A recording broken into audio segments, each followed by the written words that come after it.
Hello, and welcome to the Business Advocate Podcast. My name is Russell Carrier. I am your host.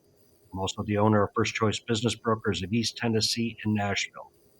Today, we have a very special guest. I'm very excited for this episode because I know that every business owner struggles with this. And what am I talking about? The emotional side of not just operating a business, but buying a business and selling a business. So I have a very special guest today. I have Stephanie Iles, and she is with the Living Room Family Counseling LLC. Welcome to the show, Stephanie. Hi, Russell. Thank you for inviting me. Absolutely.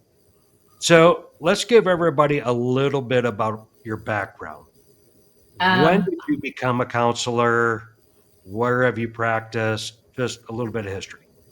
so I got my degree in California in marriage and family therapy. And some people think I can only work with married people and families, but I work with individuals as well. I work with people of all ages, all the way down to 5 years old, all the way up to, I don't know, 70 something, I think is my oldest client. And I work with all kinds of diagnoses, like I don't even like that word, but different issues that people have, like depression, anxiety, OCD, et cetera, marriage counseling. So I do all kinds of work like that. I've been practicing as a marriage and family therapist since 2016, I believe, or 2017. I can't remember. So it's been a few years and I love it. I absolutely adore my job and I love my clients. And I just basically want to help people get through whatever they're getting through. Most of the time, people think going to a therapist means you're crazy, but you're not. It's the world that's crazy and we're all dealing. I mean, you think about things like COVID and lockdowns, no one expected that. And, you get married and things go cattywampus and what are you supposed to do? So I like to think therapy is a place to get tools and skills, and definitely the process that you deal with your clients is that transition of buying and selling their business, and that's just so stressful in itself. Sometimes people need skills to get through that. Very good. So you've been doing this a little while, is I what you're have, saying. yes. Okay. Yeah. And just so everybody knows, Stephanie's actually an author as well. She has published a book, so she's very knowledgeable in this field. So we're very privileged to have Stephanie joining us today, and I'm looking forward to tapping into a lot of things that business owners ignore, quite honestly. So let's just talk about it. Let's jump in. As a business owner, we deal with a lot of different scenarios, different experiences. Mhm. What would be, I mean, we can cover a lot of things we have 30 minutes, so I'm trying to be very selective here. Name like three areas where business owners are impacted emotionally by running a business. Okay, so just basically building a business when you're sort of the person that's in charge of everything. There's a few things. Imposter syndrome, we hear that word thrown around a lot. Basically, that's the idea that you are successful, but you doubt your success and you wonder why everyone else is telling you you're successful. Which a lot of times it's our own insecurities that are preventing us from seeing our own success.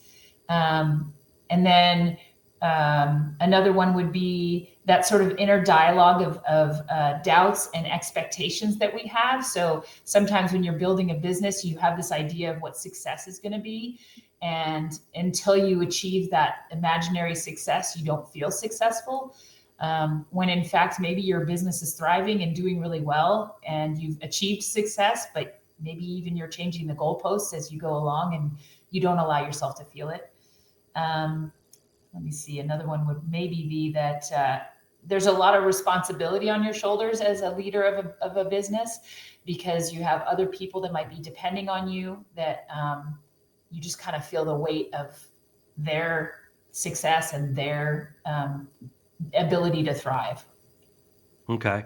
So one thing I want to say, everybody, this is my disclaimer. We are not providing mental health advice today. We are having a conversation. This is for educational purposes only. So keep that in mind. You are not in therapy. Yeah. Okay. So I had to get that out there. So one of the aspects that when I talk with business owners in my line of work, you hit on quite a few. The imposter syndrome is huge. Hmm. And it's how, and I know, again, we're not giving therapy advice, Sure. just a couple of ideas. So, How does somebody deal with the imposter syndrome? so some of the things that you can do with imposter syndrome is sort of, I call it the reality check. And you pick those people that you trust and you lean into their knowledge and their statements about your business and where you're at, and trusting them and internalizing the compliments, internalizing the statements of measured success, even. I think a lot of times that imposter syndrome comes from that insecurity inside that we're not good enough, and it probably goes back to someone who we're looking for validation from. But the truth is your business is the validation. You have a business, it's thriving, it's working. That means you've been a success, and it's maybe doing a reality check on your expectations of what you think success actually is. Okay. So as Stephanie mentioned, it's hard to do alone, number one. Yes. So, I mean, and I've done podcasts on networking and business coaches and advisors. It's something I stress all the time. Have a sounding board, Mhm. and I don't mean your family, That's because wise. this is another aspect of the mental side of being a business owner. It's not just running the business; it's Mhm. the outside influences, and this could be family, Mhm. because most business owners are taken away from their family because they're focused on trying to run a business, or Mhm. not trying, they are running a business. Touch on that a little bit. I mean, how, I know this is big. I mean, I've gone through it. I still go through it. Mhm. Um, Anybody that runs their own business or practice, you have the other side, you have the personal side. And sometimes there's a conflict there. Would you agree with that? Oh, absolutely. I think anytime you're in charge and the business is basically your investment, I mean, there's a financial stress on a family. There's an emotional stress, because building a business always creates emotion and always creates financial risk. And if you're taking a risk, your family's taking a risk, and that can become something that you bring home, and you shouldn't, but I mean, it's inevitable to bring it home.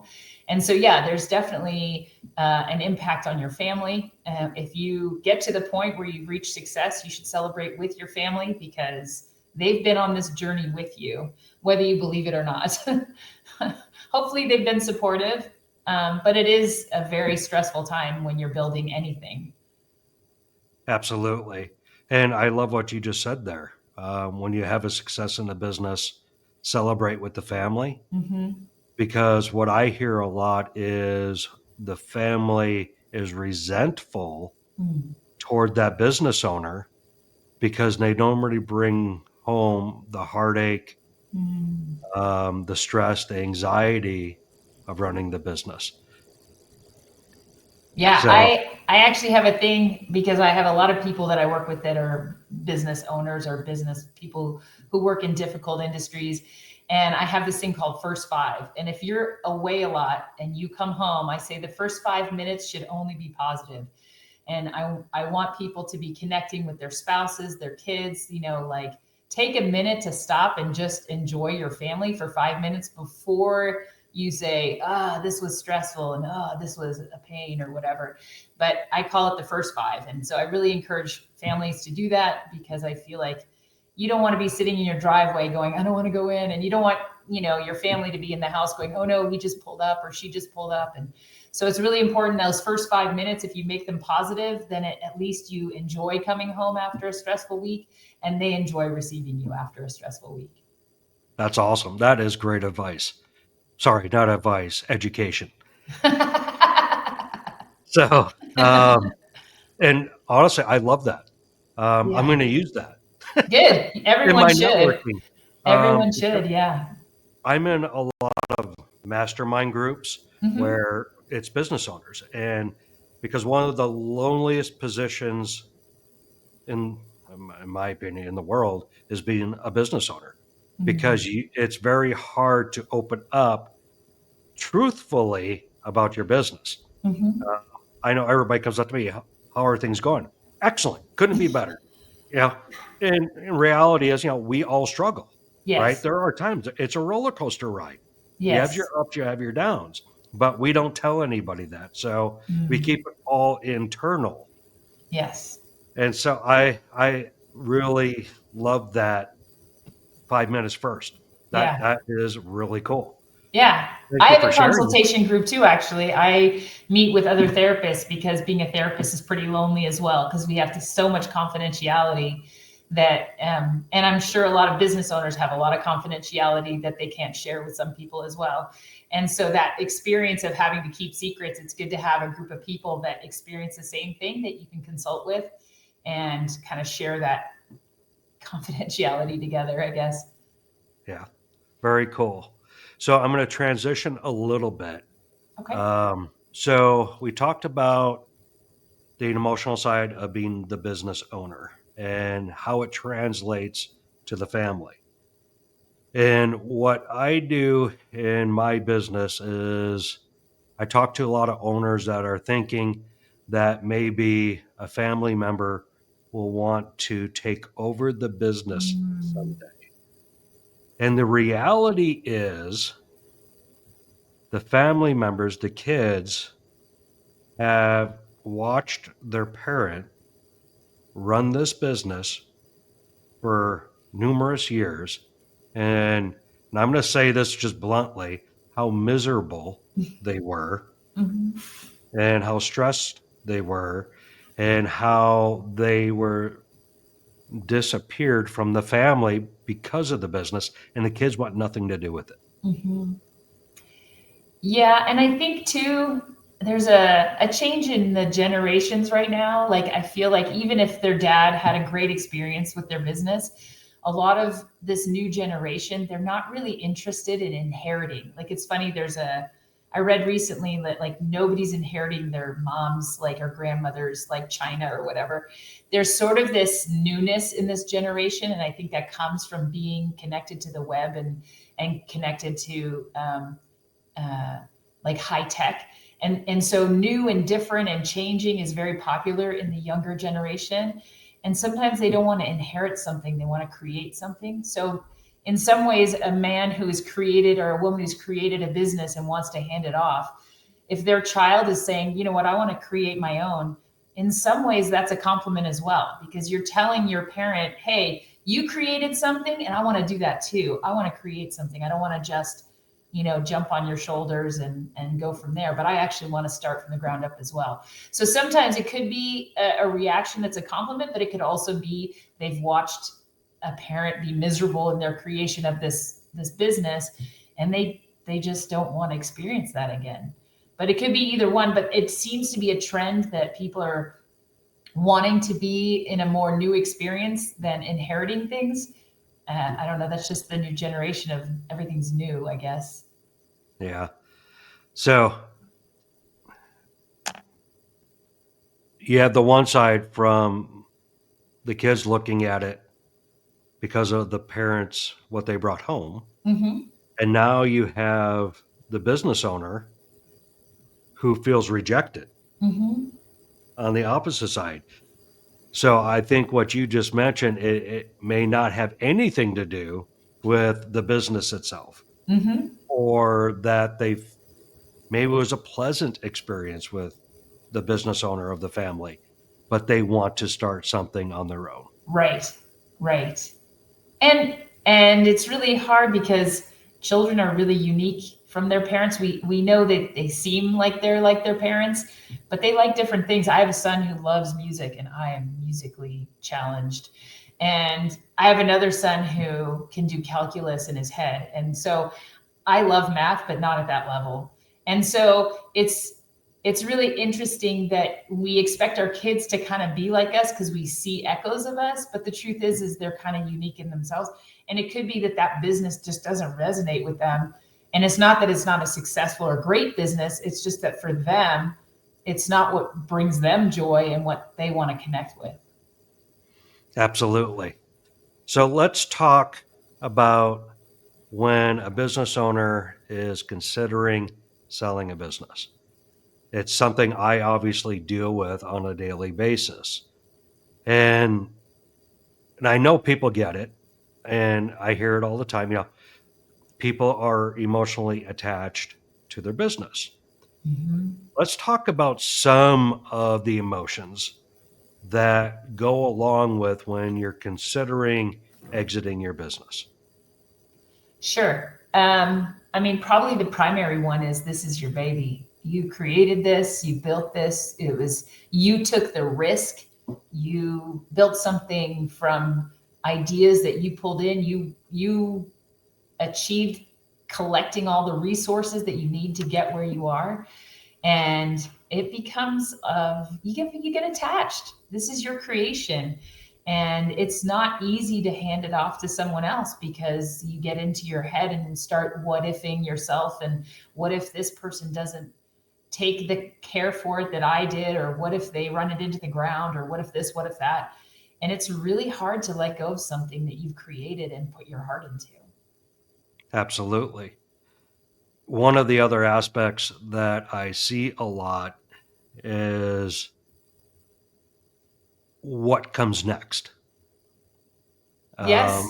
I mean, the business has been their life Hmm. for however long. I mean, it Hmm. could be 2 years, it could be 10, it could be 30. Yes. And I've seen where business owners get to the closing table and they panic Sure. because they're losing what they believe their identity. Right. 100%. And I think my encouragement is, I mean, that's the same that people go through when they retire as well. I think you get this identity in your work. And I think more men than women, I don't necessarily like to stereotype, but in general, men tie themselves into their identity of their work because they have that provider, protector kind of thing going for them. And I think that finding that meaning afterwards is important. I think having dreams that go be I mean, here's the thing, if you're 70, 60, 80, you could live another 10, 20 years. And so it's having a new dream. It's allowing yourself to dream beyond this business that you are. The business is still just a business, and it's not who you are. It's a part of who you are. Um, and even if you sell it, it's still a part of who you are because it got you to where you are now as you're heading into a different maybe venture or retirement or whatever it is.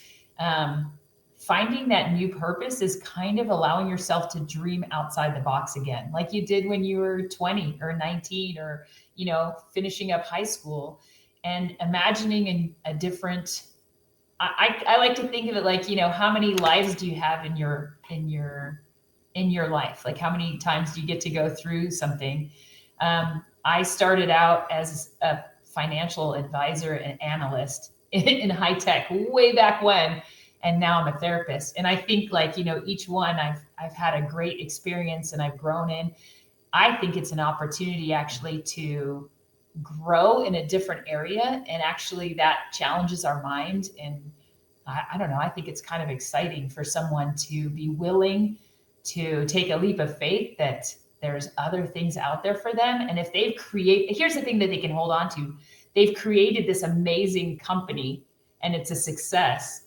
for them to go now and do something else, it's almost impossible for them not to be a success. They know how to be a successful person. They know how to get resources and think outside the box because they've done it before. So I think that it's actually a pretty exciting time because they could create something new and it could be very different from what they've been doing for a long time. So you mentioned, they had a successful business, Mhm. and when they exit, they can take that success with them. Right. I think that is a lot of the fear. They associate that success only with the business. Mm. And it's not advice, it's a conversation I have with sellers is take what you learned Mhm. and go help other business owners. Oh Be- yeah. Become an advisor. Yeah. Um, Join mentorship groups. Take that success, that mindset that you accumulated, Mhm. and help these lonely business owners that are out there Yes. that are afraid to talk to other people. Yeah. Go I talk mean, in classrooms even. Go visit local schools and business schools and be willing to share your success and what you did. I think people would be surprised at how much their success will inspire other people. absolutely. Now I want to bring up the other side. Okay. So you sell the business. This is a fear, and this is a true fear that I hear about. Okay, I'm selling my business. I'm getting to the closing table, but now I'm going to be home all the time Mhm. with my significant other. And this hasn't happened throughout the duration of the marriage. Mhm. And the fear is, we usually see each other a couple hours or an hour in the morning, a couple hours in the evening, and then we go to bed and we do the whole thing over again. Now we're going to be spending 10 hours, 12 hours together during the day. And that creates anxiety Mhm. because they're fearful maybe this it's a whole new relationship Mhm. aspect. I think probably the number one thing to do first is to sit down with your spouse and have a real conversation about expectations. Successful marriages have a balance of autonomy and intimacy. And I think when suddenly you go from a lot of autonomy to just a little autonomy, it's finding those things that you like to do. My husband loves to fish. I can't stand it. Occasionally I'll go with him because I like to spend time with him, but I encourage him to go fishing with his buddies, or he encourages me to go have lunch with my friend and hang out with her. It's important to understand the expectations. Sometimes when we come home and we're home all the time, we think that our spouse wants to be seeing us all the time because we're in the same house. But the truth is sometimes there's a need for autonomy. And if you're used to having space and used to kind of each of you doing your own thing, it's good to check in with your spouse and just say, hey, like, I know I'm going to be home all the time, but my expectation is I'm going to actually be busy like 4 to 5 hours a day. And if we want to hang out, let's kind of make it an intentional time together rather than just expecting it day in and day out. And then allowing the spouse to, share her or his expectation of, this is what I've been experiencing living here all the time without you here all the time. And this is the space I need. These are the spaces in the house that I like to hang out in sort of for my quiet time, or this is where I enjoy whatever it is they like to do. It's finding that communication with your family so that I think people forget to communicate. They just make assumptions. And once you do that, it starts to break down because people get upset and they aren't talking about what their original expectations are when they came home and said, hey, I'm going to be home a lot now. So let's talk about it. Absolutely. Essentially, the business owner is invading Yeah. the other spouse's environment, Yes. right? Yes. Because they have a set schedule when the other person's operating the business. They're doing whatever they normally do during the day. And so Yes. it's a complete 180. I mean, Hmm. Yes. communication is key. Yes. Communication is key. Absolutely. And flexibility. And so, yeah, and maybe shifting expectations, but also understanding that autonomy is a really important part of a relationship, that you're not going to want to spend every minute together, because people need just a little bit of like self-care and like some time to kind of replenish. Especially introverts have a tendency to need that time to like maybe read a book or play a video game or be alone and watch their sports, and they just need that time. But yeah, I think a communication will fix a lot of that. That's something that I teach a lot, is communication, because actually I think that it's a skill and people think they know how to communicate. Some people don't know Maybe. how to communicate. It's also different to communicate in a business than it is with your spouse. That's a mistake a lot of people make. They bring their skills home from work, and those are different communication skills altogether. Absolutely. Yeah. You start giving all these directions and orders to your family members. You want to see pushback? Absolutely. So I kind of mentioned it earlier. It happens when it's a day before closing, Mhm. and the seller, it's almost inevitable. I get the Mhm. phone call. Mhm. Am I doing the right thing? Right. And I'm not a counselor. Um, I've gone through this a few times in my career where I've exited businesses, and I understand that fear. Mhm. Um, and the best advice I always give people is talk to a counselor. Yeah. I truly do. Um, what is that emotional piece? I don't want to just say it at the very end. It's What is the grief. driving emotional part? It's grief. It's absolute grief. When you send your kids off to college, there's a little bit of like, you cry, you're sad, they're leaving. But I'm also like, all right, good luck, have a good time.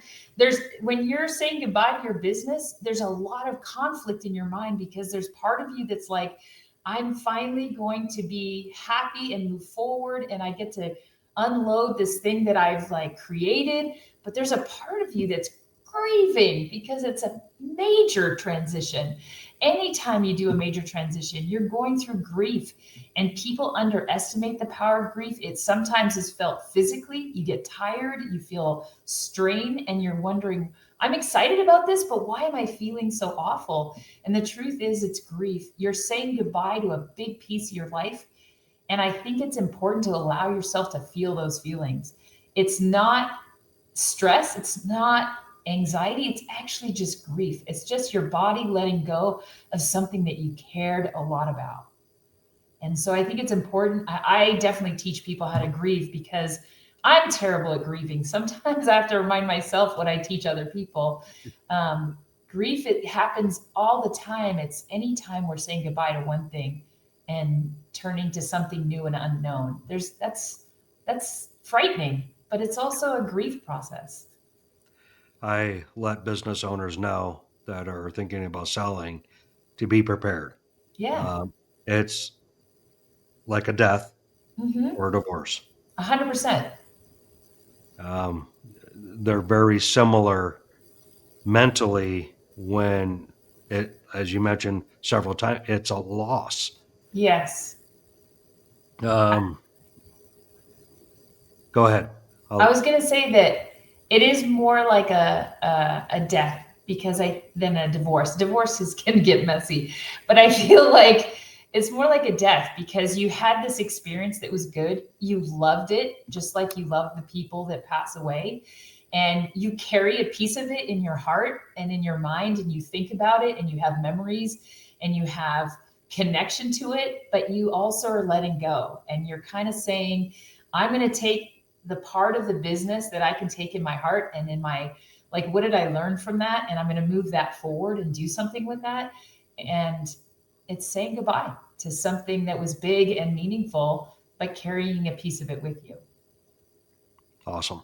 Yeah. So now we're going to flip to the other side of the coin, Okay. to those that are looking to acquire or even start a business. I speak with a lot of buyers. I'm contacted probably 5 to 10 times a week of individuals looking to acquire or start a business. Mhm. Where to even begin, to be honest with you? Well, I But will say there's two very distinct emotionally driven people in business. There's those who start from scratch. There's those who can build to the first 100 or the first 1,000 employees or whatever, even the first five. There's those people who are just about vision and creation. And then sometimes they get to a point where they actually drive their own business into the ground. And then there's those who come in and they're okay, you've given me an amazing root system and I'm going to grow this puppy.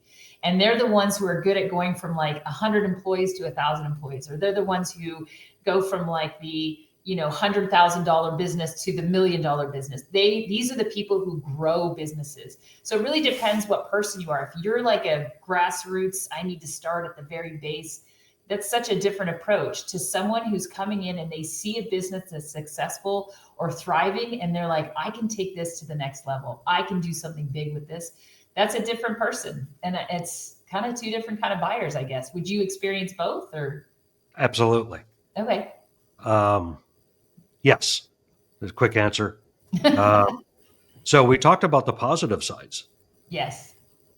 There is this, and it's a common term, and I'm going to let you say it in a minute.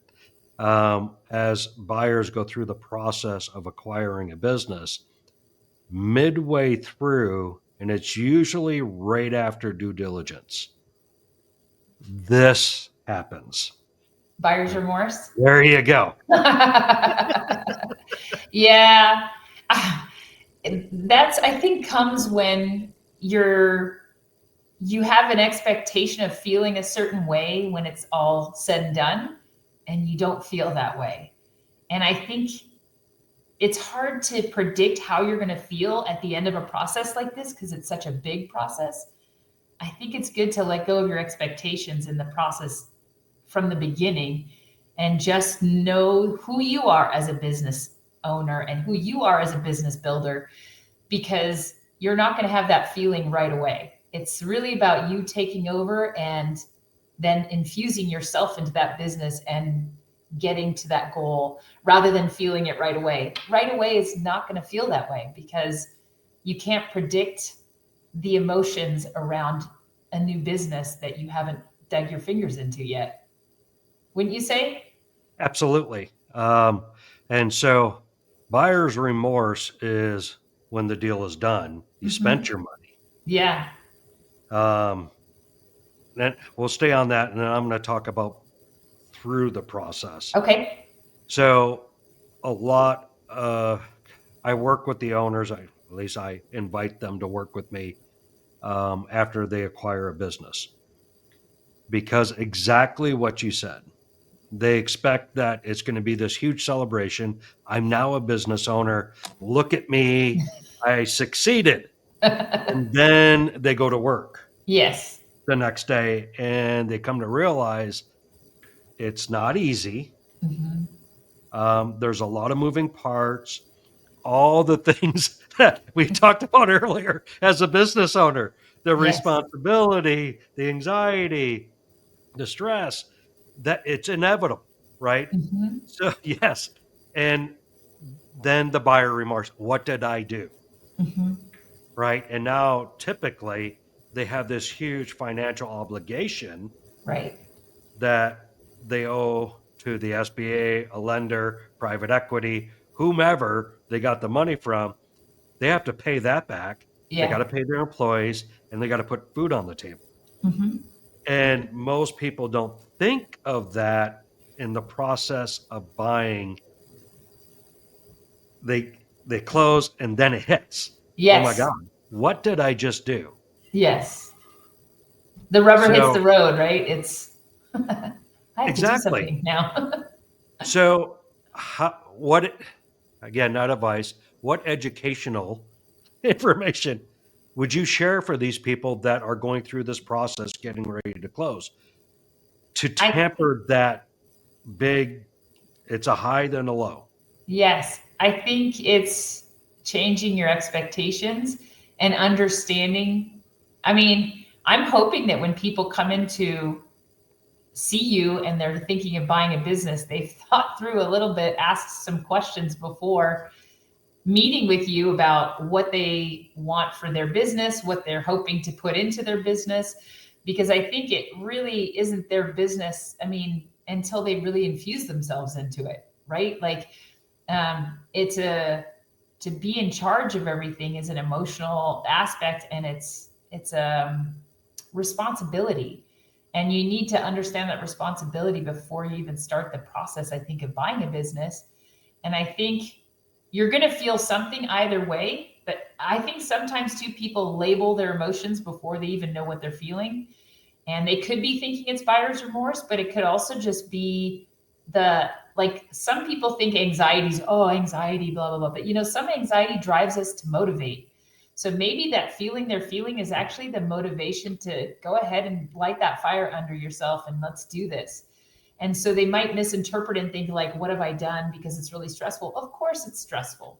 Expect stressful. Expect it to be a time of learning and transition. Any new job, even if you're getting a new job at McDonald's and you're the first day there, you're not going to know what you're doing for at least a few months, right? And really know what you're doing until you're at a point where you could train someone else. So if you're buying a business, you're just doing that at a much higher level. And so having compassion for yourself and having like patience with yourself, that you're going to have a little bit of bumps along the way in the beginning. But once you get your feet in there and you like get a hold of what you're doing, you're going to thrive because that's your intention, and you have to trust who you are as a business person.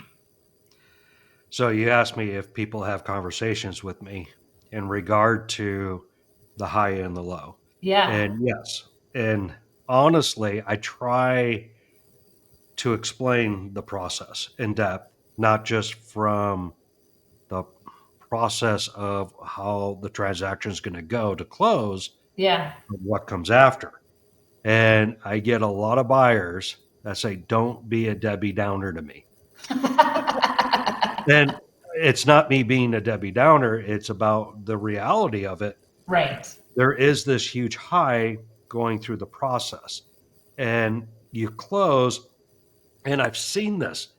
I've seen the posts on Facebook and LinkedIn. Congratulations to me.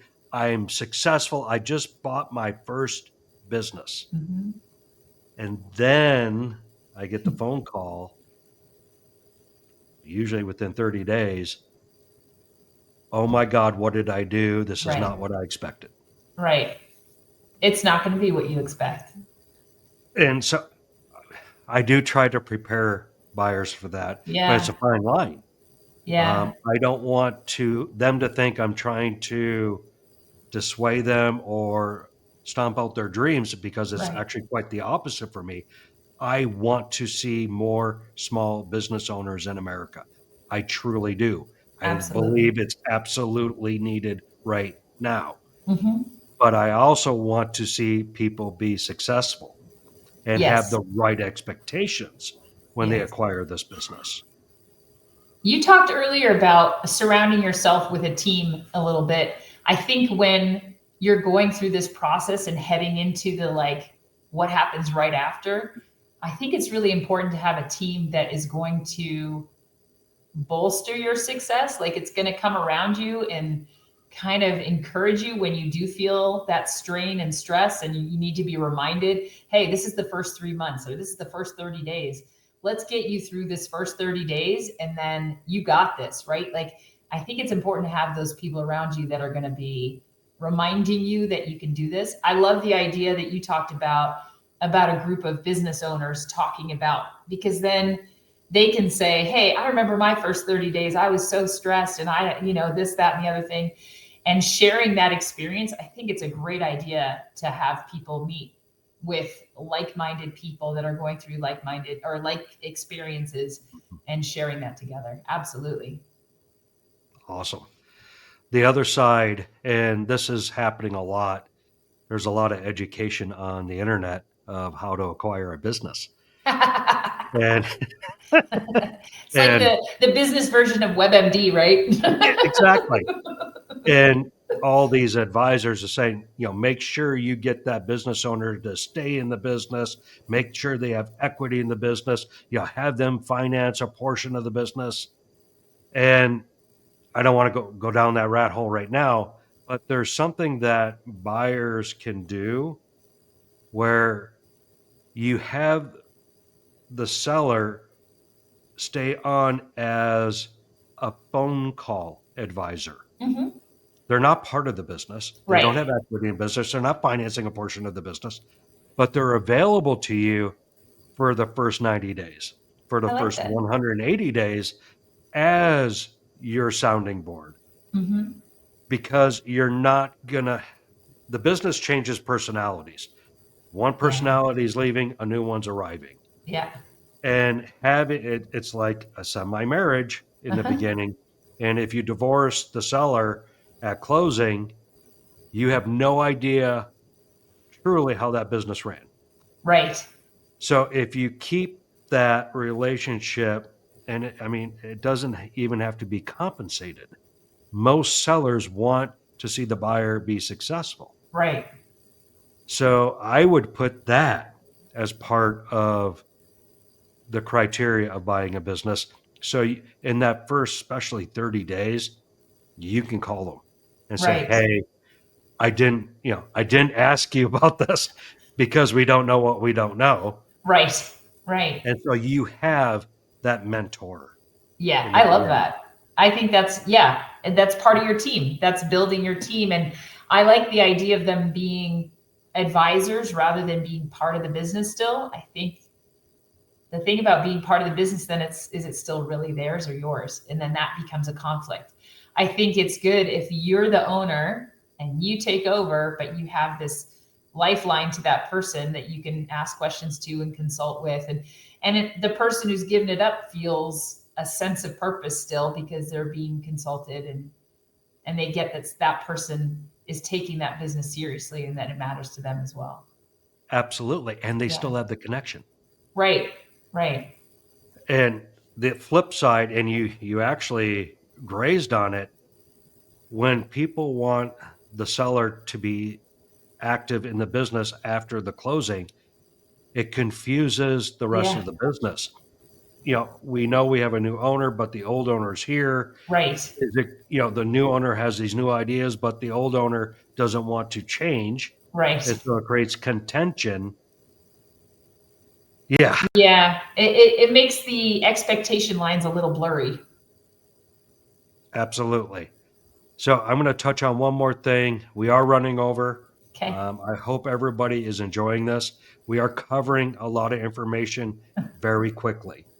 This is a very large topic. Um, so I mentioned, they have buyer's remorse after they close, but what I normally see as we're going through the process of the buyer buying the business, right after due diligence, it's fear. Hmm. So And explain due diligence real quick for me. sure, so due diligence is when they investigate the business. They're Okay. going over the financials, they're going over the processes and procedures, they're verifying all vendor contracts, any contracts, the lease, Okay. everything that they need to ensure what they're buying is real. Yeah. And due diligence is stressful for both sides. I was gonna say it's like drinking from the fire hose. It is. It's all about verification of what you're buying. Yeah. And so they go through the process. Due diligence is done. And this is decision time. Am I Yes. buying or not buying? Yeah. And I see a lot of buyers, the business checks out. There's nothing fishy going on. All the numbers match up, all the contracts match up. The employees are going to stay. But it's the reality of, again, they're going, they're excited about the process. And then the fear kicks in. oh my God, I'm going to actually do this. Right. Yeah. This happens 90% of the time. Sure, because they're making a massive decision that impacts probably not just them. It impacts everyone in that business. It impacts their family. It impacts their finances. It impacts so many parts of their life. And that one decision feels like it's resting on just them. And it can feel overwhelming. 100%. It's a risk. Um, yeah, I feel like talking through that or having someone that you know is backing you, like having a spouse that supports you. Um, I recently went private practice and started my own business. And if I didn't have my husband behind me saying, you got this, and I support you, and even coming down and help me set up my office and helping me call the electrician and stuff like that. I feel like without that support, whether it's a friend or a spouse or whatever, you feel like you're doing something alone. And so, yeah, it can feel really, really weighty. Absolutely. Um, And there's a sense of like, now I have to do this. well, it's, I don't know how to explain it where it makes sense. It's, Yeah, it's, we all set goals, right? right. And people are driven to reach that goal. And most people, as they're working toward that goal, they hit a milestone toward that goal, and it's almost like they're deflated. Yeah, yeah, And it stops them from actually reaching the goal. yeah, And I see that very similar after due diligence. They're very excited about the process, and the process is almost over. right. And it's like a switch goes off. And it's like, Yeah. oh, I'm actually, this process is going to be over. And then, yes, I have the stress. Yeah, I'm going to actually go into debt by $1 million. So there's definitely financial pressure creeps in. It's, and I don't know how to explain it, honestly. It's almost like our fear that what if we get there and it's not what we think it's going to be, and that fear of like, um, my husband and I have an expression: wherever you go, there you are. And sometimes we think when we achieve a goal, something's going to be different about us. And the truth is we're still us, whether we're in debt or we're not in debt, or we're successful or we mess up. We are who we are. And you're not defined by your successes. They're just part of your story. And they drive us to like find purpose, but they don't define us.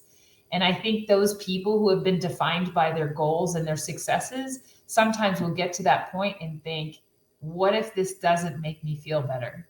What if this doesn't make me feel, when in fact you should feel that way just by being courageous enough to start a process and courageous enough to take a risk, whether it works or not, you're still a success because you've done something, you've taken a chance, you've taken a leap of faith. I think more people need to be taking a leap of faith that they can accomplish something more than they think they can.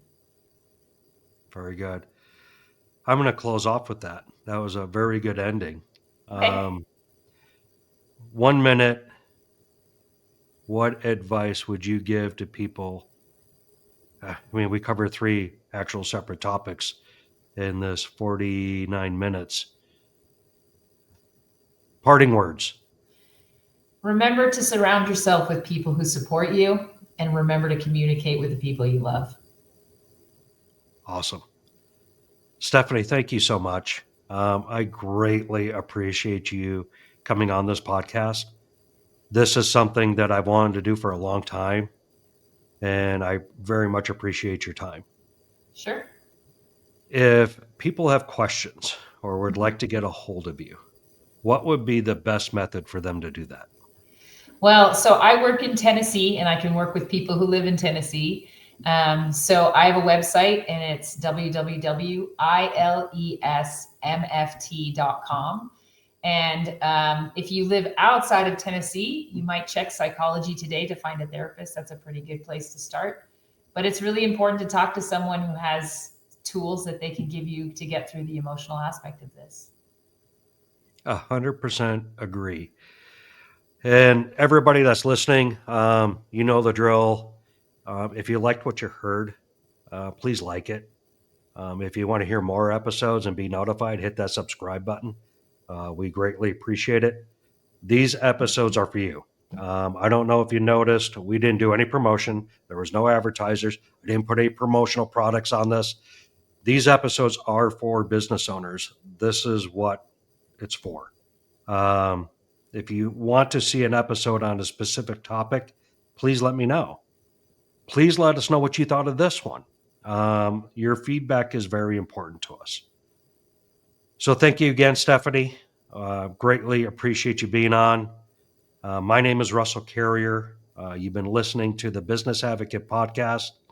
We hope you have a great day. Closing, surround yourself with people that you trust. Talk to people, communicate. You do not need to be alone. Thank you very much. Have a great day.